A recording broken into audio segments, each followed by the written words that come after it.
Shri Sai Satcharitra, Chapter 2. With Baba's blessings, we have reached Chapter 2 of Sai Satcharitra, and I request all of you to help me reach out to more people by subscribing to my channel. So let's start. Object of writing the work: incapacity and boldness in the undertaking, hot discussion, conferring significant and prophetic title of Hemarpant, necessity of a guru. In the last chapter, the author mentioned in the original Marathi book that he would state the reason that led him to undertake the work and the persons qualified to read the same and such other points. Now, in this chapter, he starts to tell the same. Object of writing the book. In the first chapter, I described Sai's miracle of checking and destroying the epidemic of cholera by grinding wheat and throwing the flour on the outskirts of the village. I heard other miracles of Sai Baba to my great delight, and this delight burst forth into this poetic work. I also thought that the description of these grand miracles of Baba would be interesting and intrusive to his devotees and would remove their sins, and so I began to write the sacred life and teachings of Sai Baba. The life of the saint is neither logical nor dialectical. It shows us the true and great path. Incapacity and boldness in undertaking the work. Hemarpan thought that he was not a fit person to undertake the work. He said, "I do not know the life of my intimate friend, nor do I know my own mind. Then, how can I write the life of a saint or describe the nature of incarnations, which even the Vedas were unable to do? One must be a saint himself before he could know other saint. Then how can I describe their glory? To write the life of a saint is the most difficult, though one may as well measure the depth of the water of the seven seas or enclose the sky with cloth trappings. I knew this was the most venturous undertaking which might expose me to ridicule. I therefore invoked Baba's blessings. The premier poet saint of Maharashtra, Shri Jnaneshwar Maharaj, has stated that the Lord loves those who write the lives of saints. The saints also have a peculiar method of their own of getting the service which the devotees long for successfully accomplished. The saints inspire the work. The devotees become only an indirect cause or instrument to achieve the end. For instance, in 1700 Shakha year, the poet Mahipati aspired to write the lives of saints.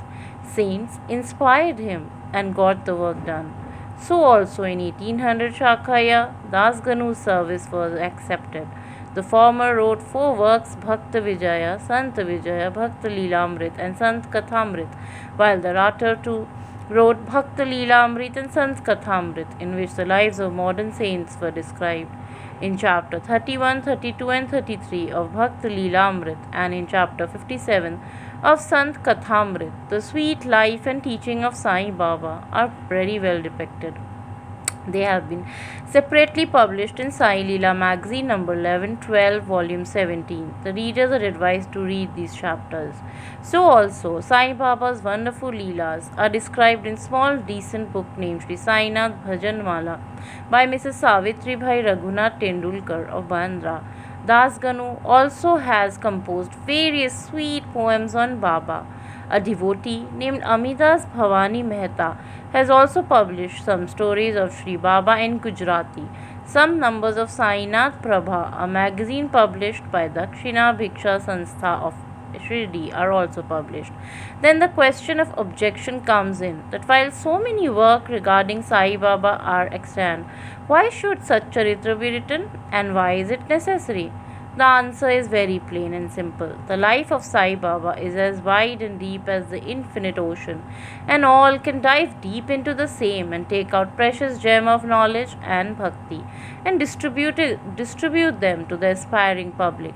The stories, parables, and teachings of Sai Baba are very wonderful. They will give peace and happiness to the people who are afflicted with sorrows and heavily loaded with the miseries of this worldly existence, and also bestow knowledge and wisdom both in the worldly and spiritual domains. If these teachings, which are as interesting and instructive as the Vedic lore, are listened to and meditated upon, the devotees will get what they long for, with union with Brahman, mastery in Eightfold Yoga, bliss of meditation, etc. So I thought that I should call these stories together. That would be my best to pass now. This collection would be most delightful to those simple souls whose eyes were not blessed with Sai Baba's blessings, darshan. So I set about collecting Sai Baba's teachings and expressions, the outcome of his boundless and natural self realization. It was Baba who inspired me in this matter. In fact, I surrendered my ego at his feet and thought that my path was clear and that he would make me happy here and in the next world. I could not myself ask Sai Baba to give me permission for this work, so I requested Mr. Madhavrao Deshpande, alias Shyama, Baba's most intimate devotee, to speak to him for me. He pleaded for my cause and said to Sai, "The Anna Sahib wishes to write your biography. Don't say that you are a poor begging fakir and there is no necessity to write it. But if you agree and help him, he will write, or rather, your feet will accomplish the work. Without your consent and blessing, nothing can be done successfully." When Baba heard the request, he was moved and blessed me by giving me his udi and placing his boon bestowing hands on my head and said, "Let him make a collection of stories and experiences, keep notes and memories. I will help him. He is only an outward instrument. I should write myself my autobiography and satisfy the wishes of the devotees. He should get rid of his ego, place of surrender it at my heart. He who acts like this in life, him I help him the most. What of my life stories? I serve him in his house in all possible ways. When his ego is completely annihilated and there is no trace of it left, I myself shall enter into him and shall myself write down my own life.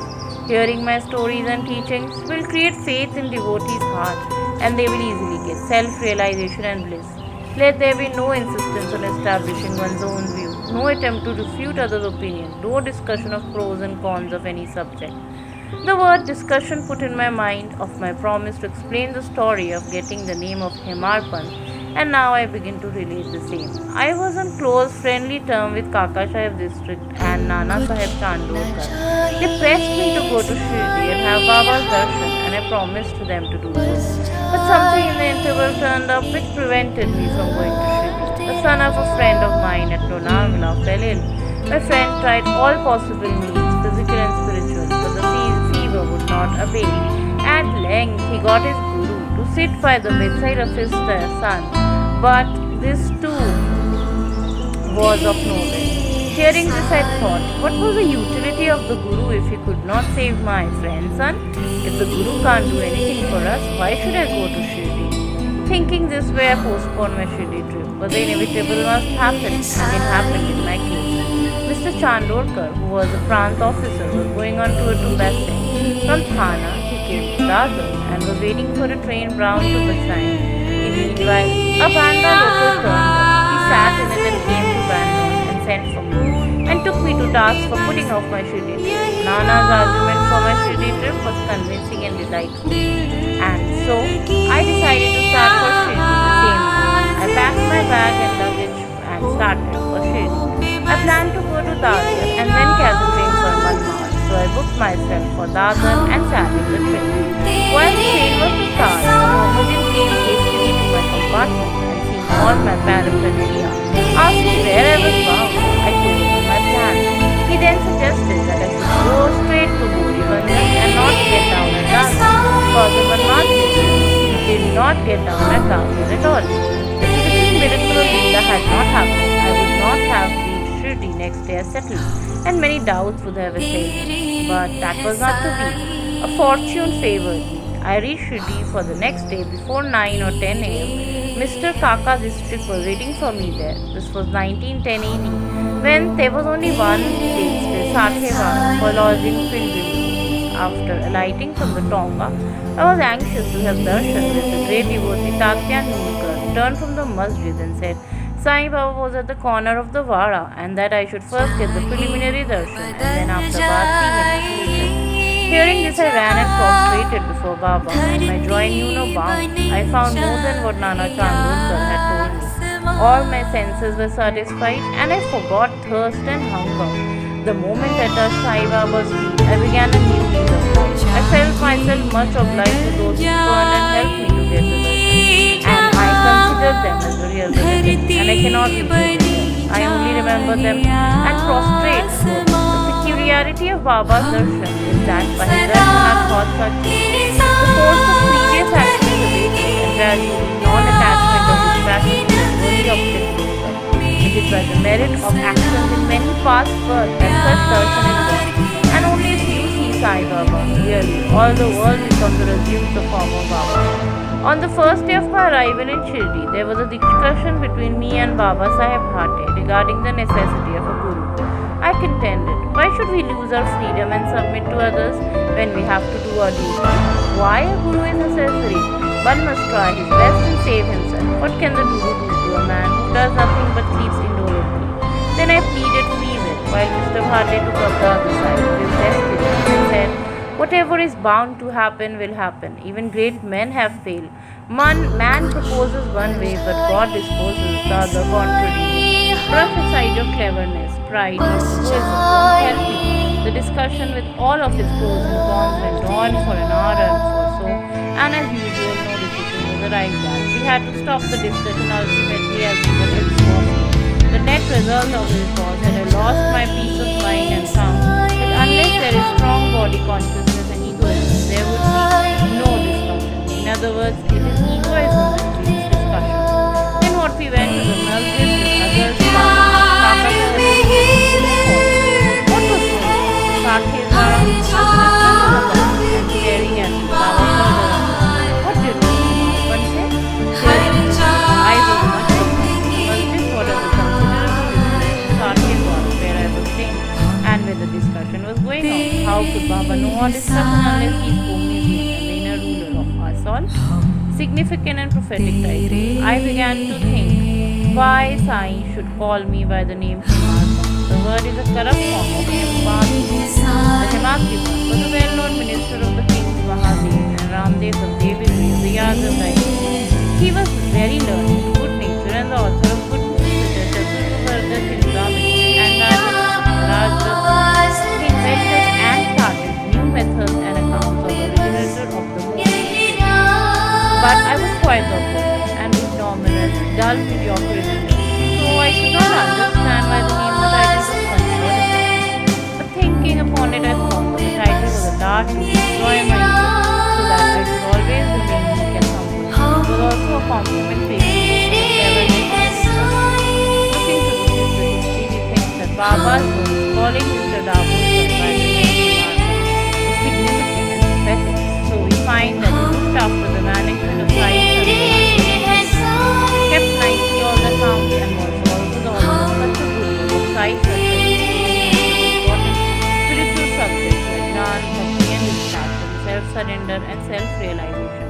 Himarpant has left no note, no memo about what Baba said regarding the subject of having a guru, but Kaka Sahib Dishtit has published his note regarding this matter. Next day after Himarpant's visit with Sai Baba, Kaka Sahib went to Baba and asked whether he should leave Shirdi. Baba said yes.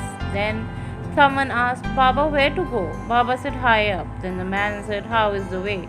Baba said, there are many ways leading there. There is one way also from here.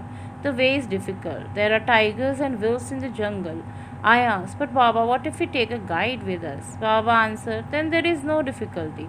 The guide will take you straight to your destination, avoiding wolves, tigers, ditches, etc. on the way. If there be no guide, there is a danger of your being lost in the jungle or falling into ditches. Mr. Dabholkar was present on this occasion, and he thought that this was the answer Baba gave to the question of whether Guru was a necessity, and he thereupon took the hint that no discussion of the problem whether man is free or bound is of any use in spiritual matters, but that on the contrary, real Paramarth is possible only as a result